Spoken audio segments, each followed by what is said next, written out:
I've done myself up a bit. So for this one, I have a preset idea. Somebody requested if I could do a forgiveness, a reading on forgiveness. And I haven't really, maybe a couple times I set out with a specific concept as to what I was going to do a reading on. That's not necessarily my forte, but I wanted to offer that to this person. I did communicate with them some of my ideas and some of my opinions and talk to them more personally about it. But I think that it's a good subject, and it's kind of been coming up even in different ways in other readings.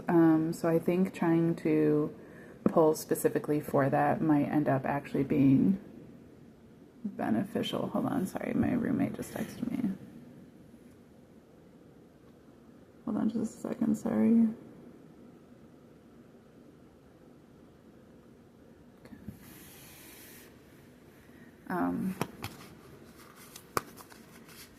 So yeah, doing a specific read. Normally I'm just reading Oracle off of these, so I'm just reading whatever energies I feel at the time, but I'm going to specifically try to move everything into the direction of forgiveness and then talk from there. I don't know how this is going to go. Like I said, I had already personally gave them a bit of communications in regards to the subject, and I might, if depending on how this goes, I might end up wanting to just do a video that way, maybe talking about specific things that I've been through and my process of forgiveness with them. Excuse me. It might actually be helpful, and I might end up doing that regardless. But nails fell out. This card, nails, beautiful. It's just interesting to me that it's nails, because the focus is kind of on the nails, but also kind of just on, like, I'm just getting a totally different energy from this. Perhaps these are called nails on a harp, specifically, and you adjust the nails in order to adjust the tone of each string. What are they called on a guitar? I don't know, but we can call them nails. Maybe that's what it's referencing. Also, obviously, she's using her nails in order to pluck the harp.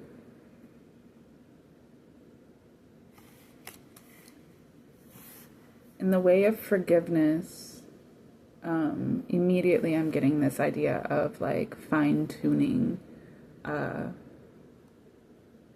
concepts, our beliefs, our feelings, and thus our experiences, or the ways that we receive them, at least. Doing this as a tarot reading is very interesting to me, or as an oracle, whatever, because, like I said, normally I'm just, like, letting the cards speak for themselves. It's weird to put an idea into them. This will be alright, but like I said, I'm probably going to end up just doing something myself off of my own communication, off of my own experiences. Okay, so these two cards came out, these cards came out, okay. Two of them came face down, and the three of them came face up, all underneath our oracle. Okay. These cards are so pretty. They look so nice with the oracle cards. I'm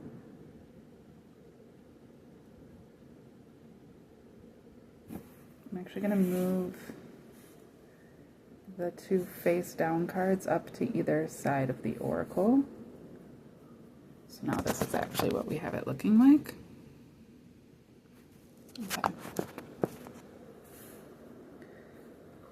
So the card that I have on the left is going to somehow be in opposition to the one that I have on the right. And then these are going to be clarifiers for the cards, the ones that are already face up. What I'm getting right away in the way that this read wanted to be set up, is that there's always at least two, there's always multiple ways really of receiving an experience. There's also multiple ways to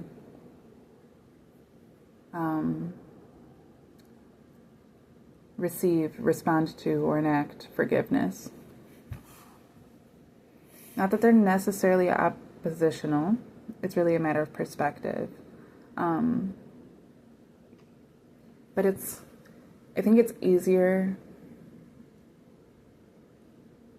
to, when I had talked to this person that had made this request, one of the things that I had mentioned to them is that I think that learning how to forgive yourself for being in certain situations, for making allowances for certain situations, for giving people your power in certain situations, or for carrying those situations after the fact for an extended period of time, or struggling to let them go. Being able just to forgive ourselves for those things is usually one of the best steps that you can take, one of the best first steps that you can take in the process of forgiveness.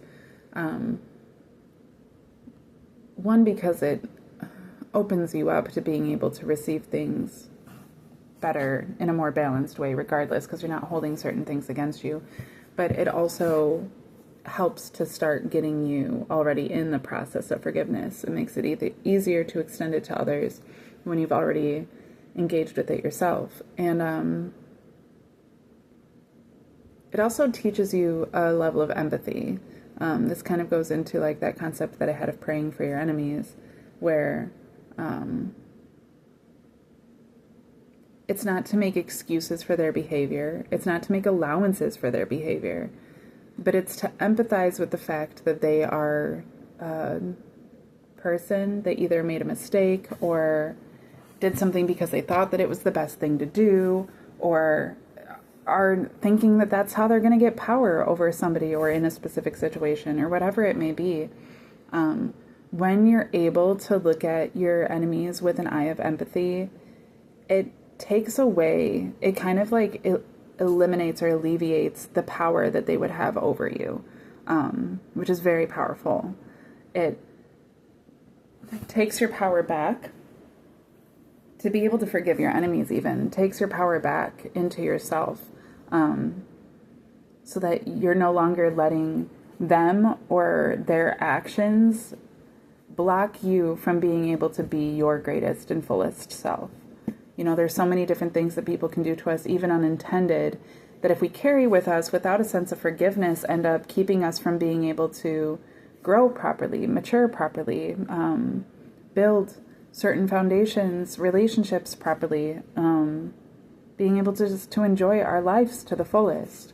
So a big part of forgiveness, really the whole part of forgiveness in general, is just to be able to alleviate us from the control that those experiences have had over us, and also to release the control that that person could have in our lives in those types of ways, those specific types of experiences and stuff, the powers that they could have in our lives. And also to just help us be able to move forward in a way where we can embrace the fullness of ourselves without being tied down by those experiences, right? Forgiveness is for us. It's not for the other person. Just because I forgive you doesn't mean that you're free to keep doing whatever it was that you were doing. It doesn't mean that you're a great person now. It says more about me to be able to forgive than it does about you ever to begin with. Forgiveness is really such a personal thing, and it's really just to alleviate us from the control that that person or experience would have in our lives. And in that, like I said, so often we will wonder why it's so hard for us to forgive certain things. Sometimes it's because we're telling ourselves that forgiving a thing means that we have to be okay with it, or means that there has to be a space now where we can accept it, or means that, we were wrong to have judged it and now we can understand it. That's not always the case at all. Again, it's just about being able to alleviate ourselves from the sense of control that those things may have over us.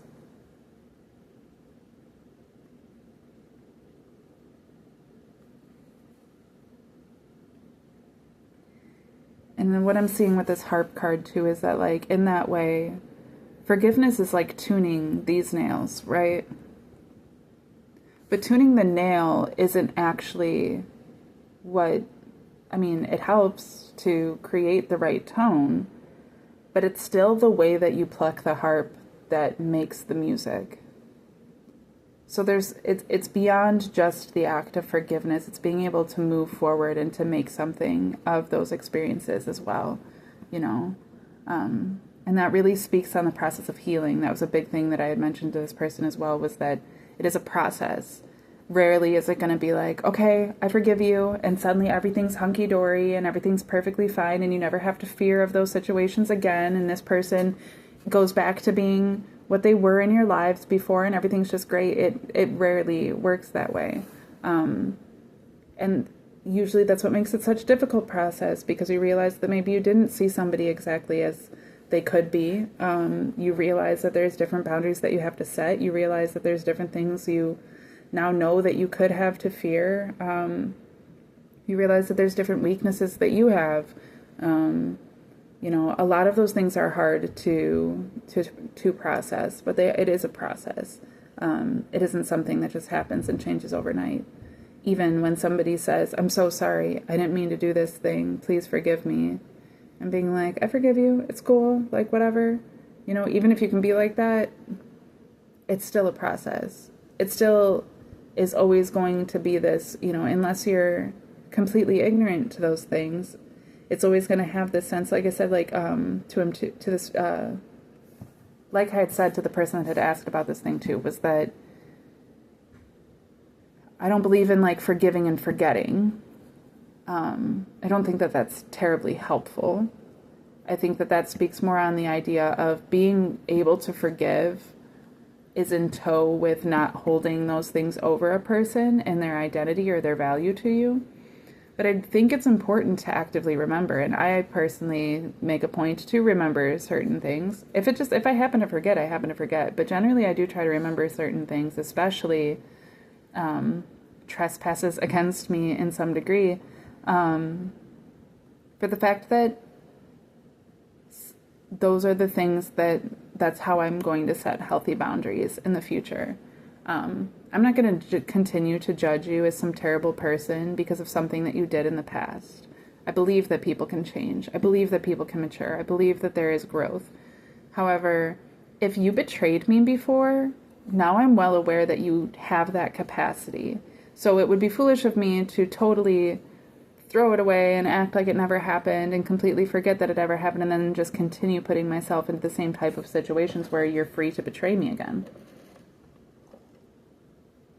If you've asked for forgiveness about it, maybe you mean that. Maybe you're very serious about that and you really do want to change and you really do change. But a lot of people only feel bad because they realize that their actions have negatively impacted the benefits they were getting out of a relationship or a circumstance. And they hope that by apologizing, it will clear the air. It will keep that bridge. It will continue to allow them access to potentially take more advantage. It's unfortunate, but that is what happens quite often. So I think it's important to not forget, but to forgive, to not value a person by those things, but to keep those things in mind so that you can recognize now moving forward, does this person actually respect you? Do they actually care about you? Are they really looking out for your best interest? Maybe even if all of those things are in alignment, they still just aren't the right person for you. Maybe they're toxic in other ways and it's no fault of either of yours, but you just aren't right for each other. It's important to be able to recognize those things and to move in the right way with a sense of wisdom. And you generally won't be able to easily conceive of those things if you're just constantly being ignorant of your experiences. So I don't think ignoring and suppressing and forgetting is helpful. personally. And I've had people tell me, like, I mean, I have CPTSD, and I've had people tell me, like, why don't you just forget about it? Oh, just forget about it, move on. Where it's like, okay, well, those are different things. And me expressing something that's happened in the past and how it affected me and what I've learned from it and how I'm growing from it and how I'm going to use that to not allow those types of situations again is totally different than me harping on the past or harboring negativity and from those past experiences. And oftentimes it's those that are telling you to move on in that way that are just trying to take advantage, and they don't want you focusing on these things, and it would benefit them if you forgot, right? I don't think that forgetting is necessarily an important aspect of forgiving. But I don't think that you've truly forgiven if it's something you can't fully let go of either, right? So there's a balance there. And before I get into this a little bit more, specifically what was asked of me is, how do you forgive, like, the people that created a toxic environment while you were growing up? People that actively hurt you while you were innocent, or that actively hurt other innocents? People that maybe aren't sorry. People who did something that has forever changed your life and caused you to have to heal over extended periods of time. How do you forgive people like that? How do you forgive those things? Toxic family members, abusive parents, abusive siblings and family dynamics, growing up around those things and those things becoming embedded in your development in such a way that it has affected your every experience, your entire life. You can't necessarily always get away from those things. So how do you forgive those things? Well, ultimately, I think, what a lot of that's coming down to is an embitterment that grows from having to identify with those things, right? I wasn't able to just forget these things because they were consistently happening. And in order to protect myself from those things as an adult, I had to become highly aware of them, at some point in time, and practically relive my childhood trauma. And now I've just been carrying these things with me just to protect myself. And how do I let that go? It's not just about like the forgiveness of this other person. It's like, how do I move past this? How do I accept these things? That is truly what ends up being so difficult. And I still struggle with this, in my personal experience. One thing I've noted about humans is that the way that they tend to build relationships, the way that they tend to connect with each other, especially when building intimacy, is to share past experiences and then to relate to those things. It's a 2-part series. In the sharing of their past experiences, it allows the person that they're attempting to connect to get to know them on these different levels, to feel as if they've been connected for an extended period of time. So it builds on the intimacy in that way. And then also it allows the opportunity for them to relate. And it's often in the relation of those things that the connection is actually built. In fact, it's part of a communication skill to be able to connect and relate to other people's personal experiences, even if they don't perfectly match your own. People that struggle with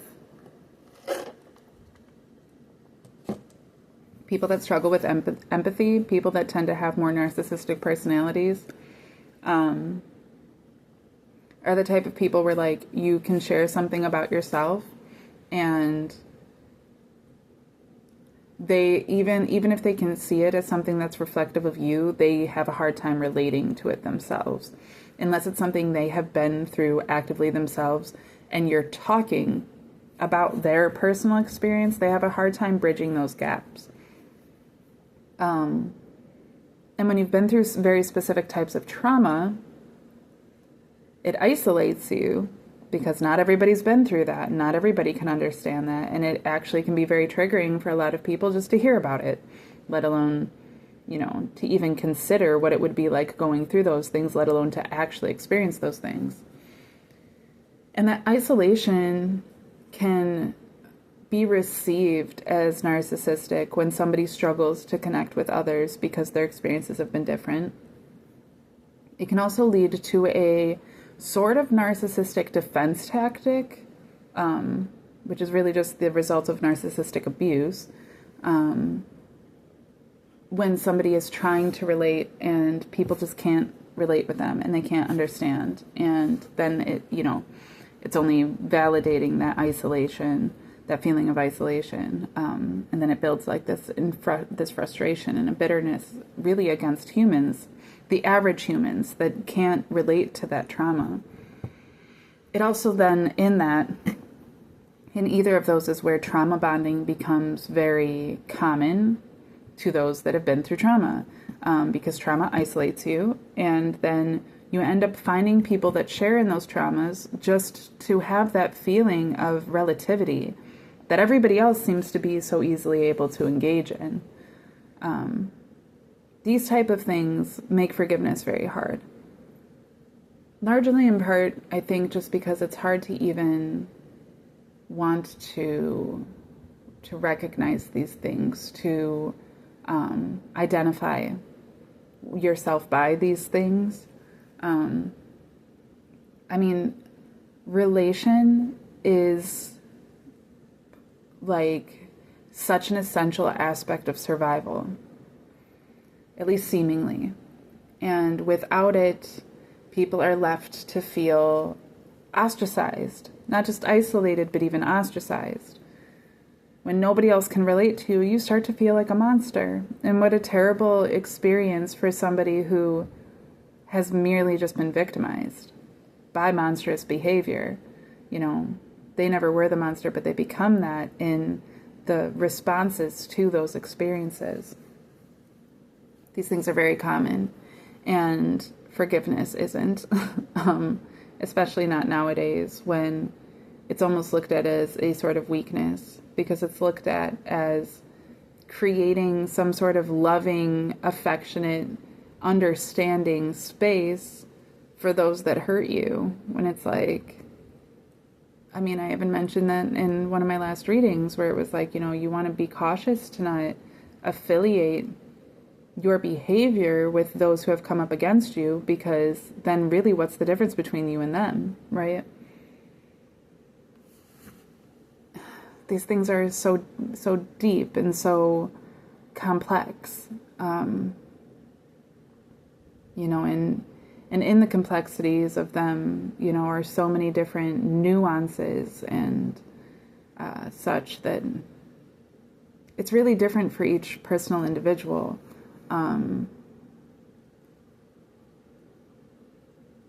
But ultimately, I think, at least for me, one of the greatest processes of forgiveness, and I'm not fully there yet, I'm still in the process in many ways, especially for many specific circumstances and situations. But forgiveness is something that I actively practice and have for many years. And when it comes to, abuse, different types of trauma like that, seeing people that even actively are still given to those things that don't really feel sorry, or people that swear that they feel sorry but are really only saying that because they don't want it to come out that they're a certain way, or they don't want anybody to see them a certain way, but they're still actively engaged in that type of behavior. How do you forgive these people? And that really is the hardest thing, because it's like I said, you don't want to forget, largely in part because, okay, so maybe this person physically assaulted you one time. and then they never, ever, ever do that again. But they also never, ever actually respect you. How are you going to tell the difference if you're clinging to those types of things, or if you've completely forgotten what that abusive was? Now you're just making excuses for them to do that again, when, you know, knowing that somebody was capable of that abuse in the first place, or that assault, rather, in the first place, allows you to then look and be like, to realize that the other behavior that they have that is disrespectful. You know, what led to that assault? Because that's kind of extreme. It generally doesn't happen that way where it's just somebody enacting violence on you. Normally there's some sort of step process that leads to that point. And so being able to analyze these things in such a way where, again, you're not defining somebody by their past mistakes. It's not like all this person is an abuser or an assailant, but I do know that they're capable of that. Being able to recognize one's own personal responsibility in that, what was I doing that was pushing them to that point? What did I do to kind of put myself in that situation? Were there red flags that I wasn't noticing? But ultimately, everybody's actions are a reflection of their own free will, whether they're aware of that or not. You know, it's not, the victim doesn't need to take responsibility for the actions of the abuser. They need to take the responsibility of the actions of the victim. It still takes two to tango. But that doesn't mean that a victim is responsible for their abuser's behavior. A victim is responsible for their own behavior. And in order to not create repeat victims, we not only need to educate victims as to what an abuser is, but we also need to educate them as to what a victim is and how to, you know, not support either of those concepts. Meanwhile, we also need to educate an abuser as to what that is and why, and how to not be given to those types of behaviors. Also, victimizing others is essentially victimizing yourself, because victimizing anyone isn't our highest state of being. And so if you are given to a lower state of being in that way and enacting on it, you're also just keeping yourself in a lower state of being. So you are also victimizing yourself. And really, anybody who's victimizing anybody else is just a miserable person trying to keep company with somebody else's misery. It's not coming from a high vibrational point. So being able to recognize those things helps moving forward. But also recognizing that, again, forgiveness isn't about making excuses for behavior, or making allowances for behavior, or saying, okay, I finally understand this, okay, I get it, okay, I can move past this easily. It's just not giving it any more power that way. And it's saying, I'm not going to hold this against myself in that way, where every time that I feel any type of way, it suddenly becomes a trigger, and I'm moving further into some state of depravity myself because I've let this have power over me. But you can forgive somebody and still set healthy boundaries. You know, you can forgive somebody and still say, this wasn't right, this hurt me, I'm still hurt. You know, you can be mad, you can be sad, you can see that person clearly and in a negative way. You know, you don't have to alchemize everything into some specific positive in order for it to be accurate. Oftentimes, you know, if somebody really was trying to hurt you, it's fine to call it for what it is. It's healthy to, it's best to. But at the same time, like, you know, when you're dealing with like manipulative people, for instance, you know, someone like my mom will hurt you and then swear it was unintentional, and then she gets hurt by you bringing it up because it was unintentional. She wasn't trying to do that, and you being hurt by her is actually victimizing her, and now you're the bad guy. So it's like, you know, there's a lot of forgiving that is also quite difficult.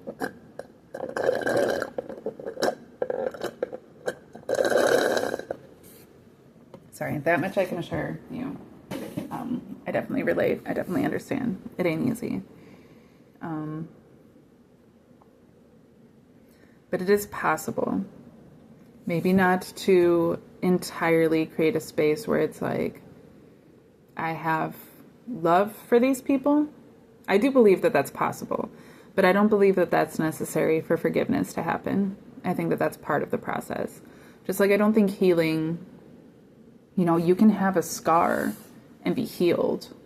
Like I'm technically healed from this. Can you even see that in the video? I'm technically healed from this experience where I almost got my thumb ripped off. But it's still a giant scar.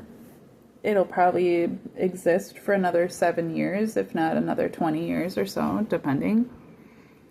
Our cells do replicate, do replenish themselves over time, but it takes a long time, and it's healed to the point now where unless I see it, I don't even really think about it.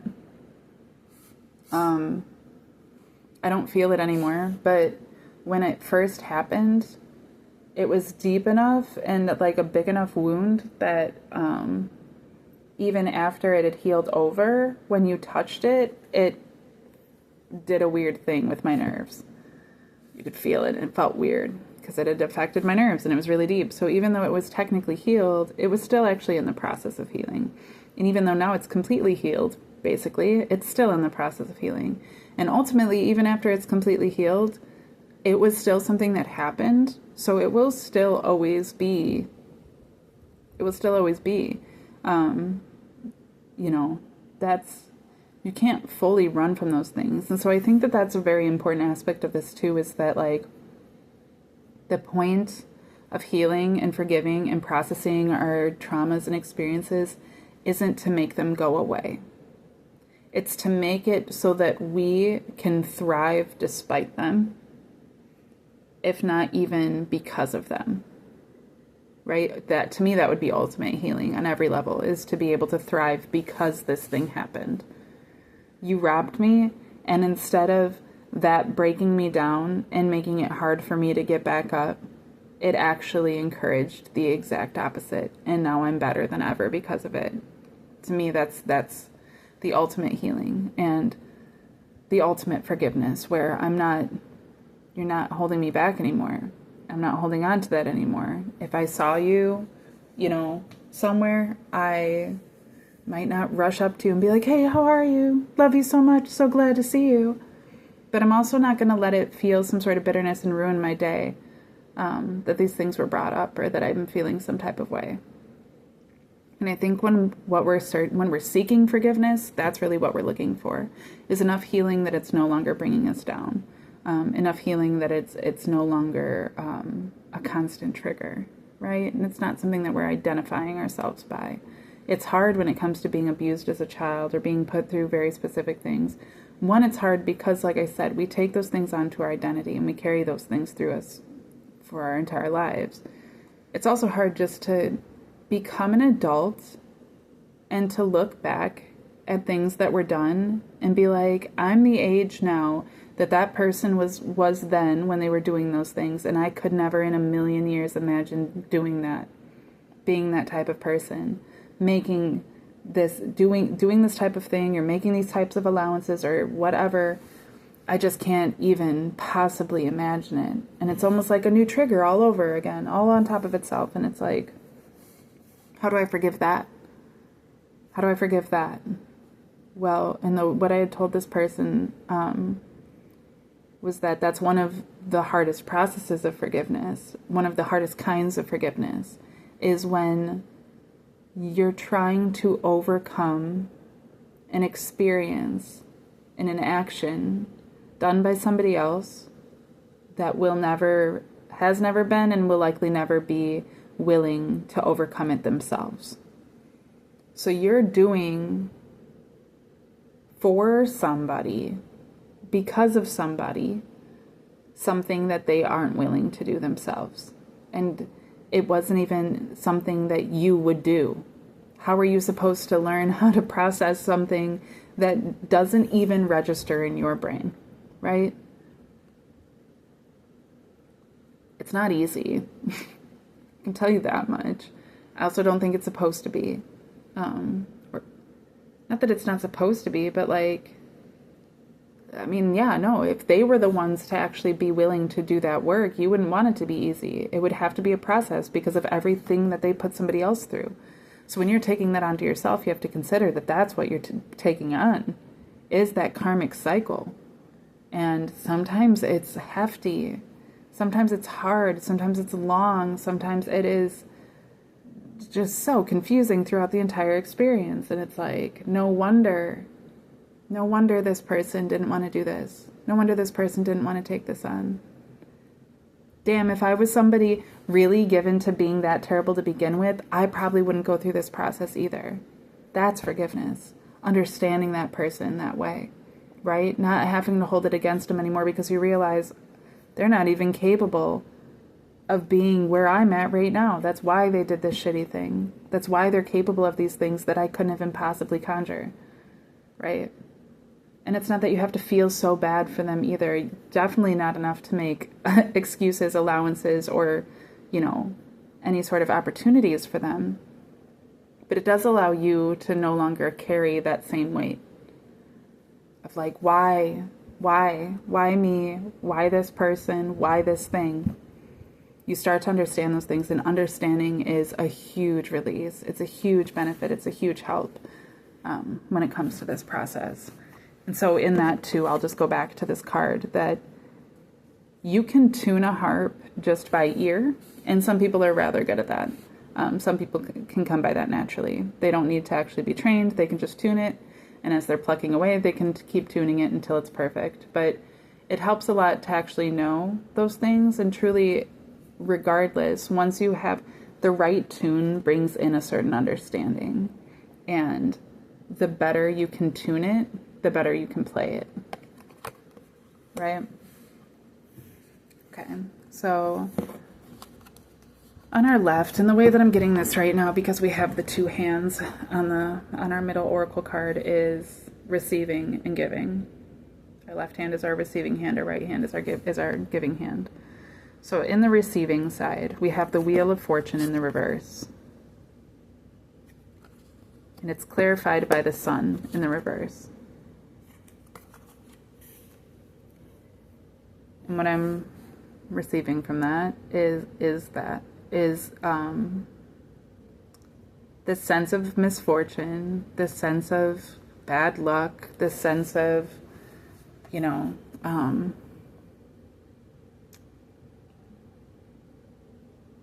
will, just receiving bad things. There's this idea of why would you need forgiveness if you hadn't received something negative, right? I mean, that's a big part of it. The first step in forgiveness is recognizing that you did actually receive something negative, that something bad did happen. That can even be hard enough to process, especially when we are surrounded by people trying to gaslight us, or when the people that offended us were quick to say, well, you deserved it, or, it was because you did this thing, or were this way, or when they're quick to say, no, you don't remember it the right way, that didn't really happen, those types of things. It's the first step really is just being able to acknowledge that something bad happened. And with that comes the acknowledgement that it's okay to be hurt by things that hurt you. It's okay to feel bad about things that were bad. It's okay to be, to be upset, to be hurt by, to be broken down by, to be sad about things that weren't good. Whether they were ultimately deserved or not, when you go through the process, isn't really even what's important. It's just about, at first, recognizing that something bad did happen. Why am I feeling these ways? Why do I have these issues? Why is this constantly being triggered in me? Why do I feel held back by these certain things? Just recognize that because something unfortunate happened. That's fair enough. That brings me to the idea of I've been told since I was a child, I don't even know what's real anymore half the time when it comes to my family, to be honest, but growing up, I was told that my bio dad died drunk driving when I was 6 weeks old. He had went to the bar after work, drank a little too much, and not buckled his, he had buckled his lap belt, but not his chest belt in his car. You know, this is in the 80s, and that he went driving home and was only a couple miles away from home when he took a turn too fast, kind of lost control of the car, and it hit a tree real hard. And when he hit the tree, he slammed forward, hit the steering wheel. It broke his ribs, a couple of his ribs, that ended up puncturing his lungs. And he called an ambulance, but was already fading in and out of consciousness by the time they got there. They took his blood alcohol level, and he died in the ambulance. And that his blood alcohol level was like extremely high, like 0.3 or something, 0.23, I don't know. It was extremely high though, to the point that I had heard from my aunt that the nurse had told my mom that he likely would have had some sort of alcohol poisoning from how much alcohol he had in his system. So he wasn't going to be terribly well regardless of the accident or not, to be honest. But because of that experience, so then my mom got remarried when I was about a year and a half, right before I turned 2. And so I was raised by my stepdad, essentially. So I was raised with a father figure, but I was also raised knowing that my dad had died, and with my stepdad always, like, making jokes about how we weren't his real kids and, you know, stuff like that. So I had these daddy issues growing up. Even though I was raised with a father figure, I still had these really deep daddy issues because I never got to meet my dad, really. I was 6 weeks old. I had known him, but according to my mom, he was already, like, drunk all the time at that point, too. So, like, the only time I spent with him as an infant, he wasn't always there, right? Because he was drunk.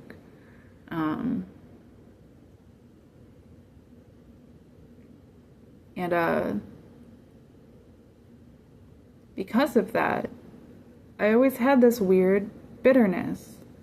Now, when I was, you know, both of my brothers are older than me. So they actually knew my dad for several years when they were growing up. My oldest brother was 6 when my dad passed away. So they were 5 and 6, you know, 4 and 6, 5 and 6.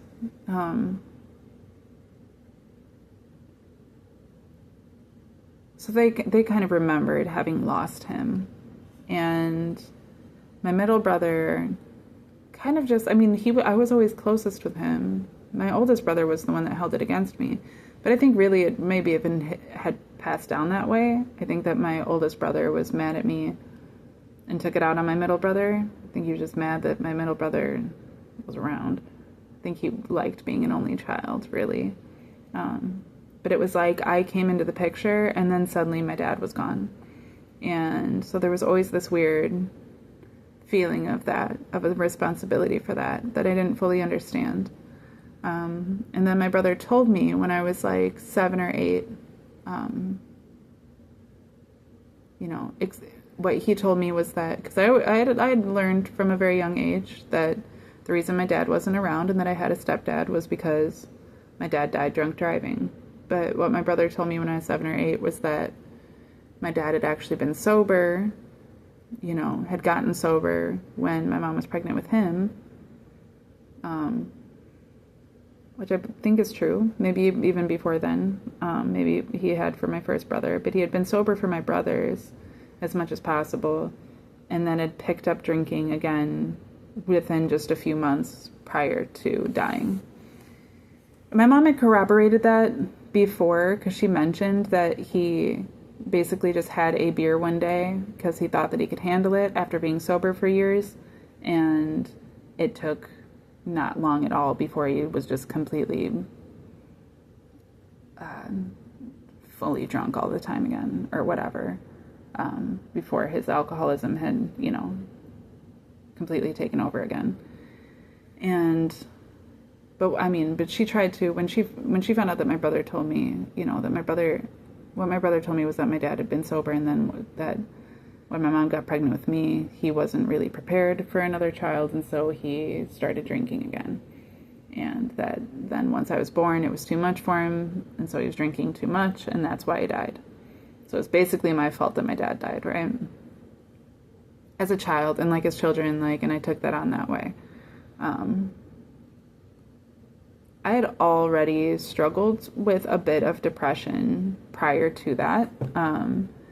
My brother had started molesting me when I was about three to four. It only happened a couple times, and I didn't really fully understand it. And when I vocalized it to my mom, she kind of just went on the side of protecting my brother. She feared the idea of him being a predator, and it was just, he was a kid too, so she was just like, he can't possibly be a predator. And so she just explained he wasn't trying to hurt me, and that's just how boys are. Those are the kind of things that they do, he didn't mean anything by it, and essentially just deal with it. And so I'd kind of already taken on a depression at that point, but when he told me that was when I started to become suicidal. And I don't know if they fully knew that or not. I honestly think that until I was an adult and learned how to communicate for myself properly, and other people started to get to know me, and I started to build relationships outside of the family, I don't think they really even cared about my mental health. To be honest, I think sometimes they did, but I think for the most part, it was kind of just a burden that way. I didn't constantly tell people about anything, but I think it was kind of that thing where I didn't feel like anybody cared. And I remember those things all adding to this weird bitterness I had at my dad, where I was it's my fault that he was dead. But at the same time, I felt like he had chosen alcohol over me. And then over the whole family, really, because he ended up dying that way. And then putting that on me, essentially, because of that, right? Just because of the timing of things. And I remember just becoming embittered about that. And missing the fact that I never got to know him, and missing the fact that I didn't have a relationship with him. So, I missed him, and I never, specifically held it against him fully. I wasn't really mad at him. I longed for a relationship with him, but at the same time, I did have this weird bitterness against him, and against alcohol in general, really, and just my family as a whole. But looking at this now, it's a reminder, because I had to go through this whole process. And by the time he died when he was 30, right? By the time I turned 30, I remember being it was really heavy. I tried to drink myself to death for a few months. First time I ever really drank like that. I'd drink maybe twice a year, just a little bit. I normally wouldn't even get drunk.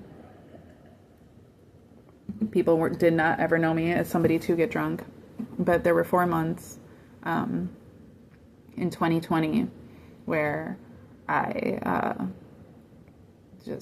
picked up a bottle of whiskey and just would drink it every day. A bottle, go get another one, drink it. Every day I was drinking an entire bottle of whiskey, and I was hoping it was gonna pretty much lead me to the same place that it had led my dad. It didn't. It did the exact opposite, actually. And that was the point, too, because at that point I realized I, felt my dad close to me, and I felt him being very hurt and being don't do this to yourself just because I already hurt you enough. You've already been hurt enough through all of this. Please don't do this. You deserve so much better than this, than what you're giving yourself. And you can give yourself better. It doesn't matter what everybody else is giving you. Everybody else is giving you shit. I get it. So just love yourself. You love yourself. Don't look for it from other people. Everybody else can give you shit. You rise above it, and you can be better than that, And I came to this understanding that, like, this concept that I'd been carrying that led to this depression for so long revolved around cynicizing my misfortune. Everything bad that happened just to me, specifically to me. It was happening to try to bring me down and to try to lead me closer to that edge. Everything was so bad, and I was a constant victim of my experience. And that's what this is speaking of here, the Wheel of Fortune in the reverse being clarified by the Sun in reverse. It's this cynicism and this concept that everything that bad that happens to you is happening to you. And it's happening to you, and you're a victim to it, and you can't control it, and everything's just so terrible, and like the world just must hate you, and nobody loves you, and like, you know, those things were easy to believe for most of my life. They were easy to believe because I hadn't practiced forgiveness. I didn't know how to forgive these things. They were hurting me. Why am I going to sit there and forgive something that's hurting me? People that aren't asking for forgiveness. Situations that, you know, I'm already trying not to give any more power than they're taking from me. But that was a miscalculation of forgiveness as well. And, you know, one thing I'm seeing here is that this card that we have is being represented by the Hanged Man in reverse. And the Hanged Man puts himself in a compromising position, more or less, in order to be able to look at things from a different perspective and to gain some insight that way. In the reverse, it's not having to do that. It's letting things be. Forgiveness very much became about letting things be. Granted, alchemizing the shit out of everything I've ever experienced has benefited me greatly and been a large part of my healing. But in balance with that has been an equal aspect of just letting things be. Understanding that I couldn't control what was happening prior to my birth. I had nothing to do with it. That wasn't something that I could take on so personally. It was something, well, I could, because I did, but it wasn't helpful for me to, and it wasn't even reasonable for me to. And realizing that really, like, this cynicism was driving everything. And that if I could just turn that on its head, by, like, not having to do this, right? This would be, like, to be willing to look at something in a cynical fashion in order to get a different perspective. Or, like, you're looking at things upside down. But it was not having to do that. It was being able to just see that, like, things happen, and that is the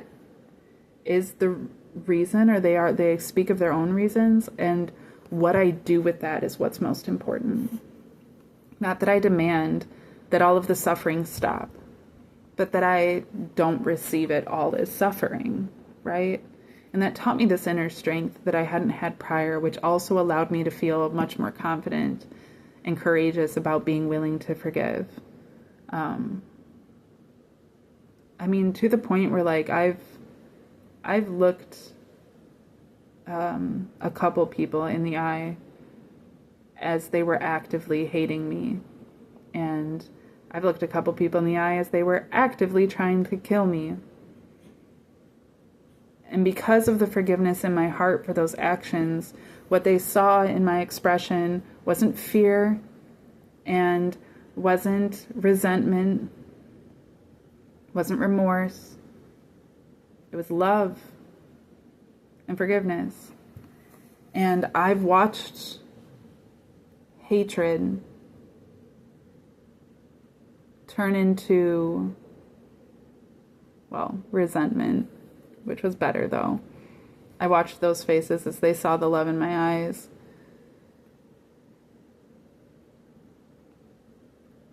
And it made them mad.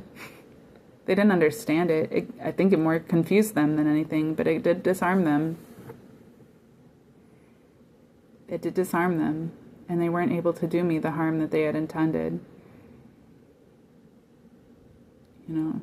And I wasn't just doing it as a protection method even. It was beautiful to see it work that way, really. I know the power of love can move mountains. But really it was just, if you're going to kill me right this second, the last emotion I would want to have in my heart, coming out of me, is some sort of hatred or bitterness or fear. So I'm just going to choose to love, and that's what I'm holding on to. This is almost, the memory's almost full, so I'm going to go quickly with these next ones. Okay, so we have the Four of Wands in the upright, being clarified by the Ten of Pentacles in the upright. This speaks of celebration. This speaks of new foundations. This speaks of not even having to have foundations in order to stand on one's own. That speaks loudly of what forgiveness offers, is that you can stand proudly and have this sense of celebration even without anything holding you up. You know, especially when it comes to being able to forgive childhood trauma and being able to move past those things. Because truly, not being willing to is the only thing holding you back. And holding on to those things is only giving you unstable ground to build off of. You cannot build a castle in sand. And so if you keep trying to build your castles on this foundation that is constantly trying to come up out from beneath you, an unstable, unhealthy foundation that just is awash any time that the floods of life come through, you can't expect that you're going to be able to build anything stable. But when you move away from those things and build off of your own assurance of self, when you move into a space where you can start to find your own assurance of self, no matter what you do, this is also assurance of self, but this is still assurance of self.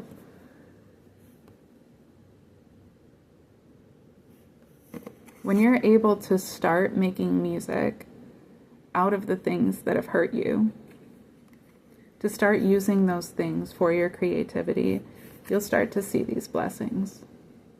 You'll start to see this abundance. You'll start to see that the world hasn't been against you. It's been giving you these experiences to strengthen you, to encourage you, to motivate you for something so much greater. But that's a matter of your perspective and a matter of your choice. Like I said towards the beginning of this, I mean, if you want to choose to stay in cynicism and to believe that you're a constant victim, you are free to. That is our free will. But if you want to overcome those things, you have to embrace the fact that you are the one that's in power of your own response to your own experiences. Maybe you're not in control of the wheel of fortune, but you're in control of how you respond and where even you stand as it's turning, you know. And so it takes those things too, is just to be able to trust yourself, to move forward, to trust that, you know, these things happened.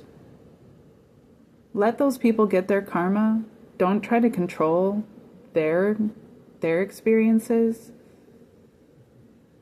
But don't let those things bring you down. Use those things as tools to build you up. Use those things as the very things where it's like I said, instead of, you know, this person tried to kill me and now, you know, I'm weakened.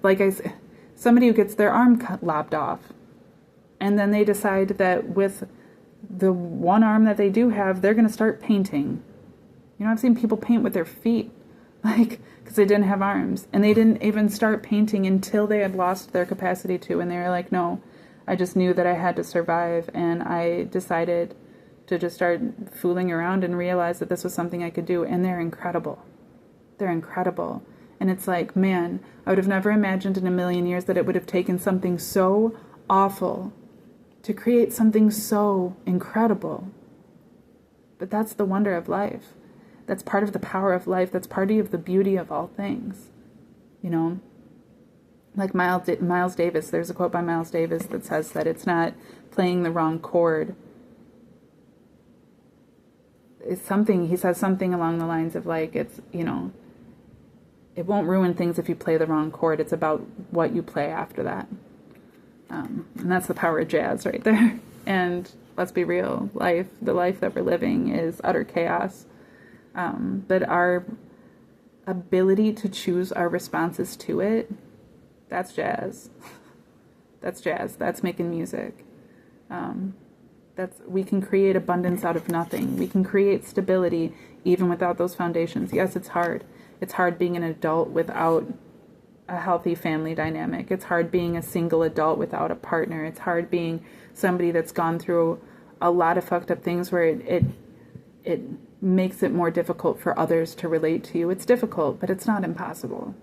And when you do those things, even when it isn't just what everybody else is doing, when you embrace your own personal experience because it isn't what everybody else has had, that's when you find your true power. And then you can overcome those things into the point where you can receive your abundance. It's not everybody else's, it's just yours. And it's everything. We got this guy sitting here by himself. There's a community back here, there's all these archways and stuff, but he's literally just sitting and enjoying the abundance in of his own self. And that's a big part of the concept. I mean, it's everything. It's that you realize that all of these things have worked together to help you become who you are today. And who you are today is somebody worth loving, somebody worth celebrating, something extremely powerful that has come through so much and still survived, and who still is willing to be kind and soft at times, but who has also learned how to be strong. It's only within our own capacity to hold ourselves back that defeat exists. We are not defeated as long as we continue to get back up. And that speaks a lot on forgiveness as well. Forgiveness is getting back up, even when they didn't expect you to, even when they weren't sorry. Okay, I hope that this was good. It's about to end. I don't know how much memory is left, but hopefully this helped the person that requested it, and hopefully this helped you too. This is a really good topic, and it's something that I'm glad that I could incorporate in this way. It gave me a bit of a challenge, but I look forward to it coming back into future readings, because everything is always building on itself, and that's something cool that you might notice through my readings, that all of these things, if I say it once, you can almost assure that it's going to come back at some point in time in some totally different, unexpected way. And that's a big part of what healing looks like for me too. So yeah, don't be afraid to make music with your experiences. Don't be afraid to hit a wrong note. It's best just to keep moving forward. And again, forgiveness is a process, so don't expect it to happen overnight. And don't beat yourself up for it taking a long time or for it being very hard. It is, and it might. But you're worth it. And if you give yourself that love and that care and that time, you will see how worth it you are in the end. And I do hope that you find that these things have all been for your betterment, your benefit, and that you continue to move forward with grace, with love, and that you're empowered moving forward as you consider these things and then release these things. And no longer you take your power back from them. I love you. I appreciate you. Thanks for listening. Have a great rest of your night, and I will see you soon.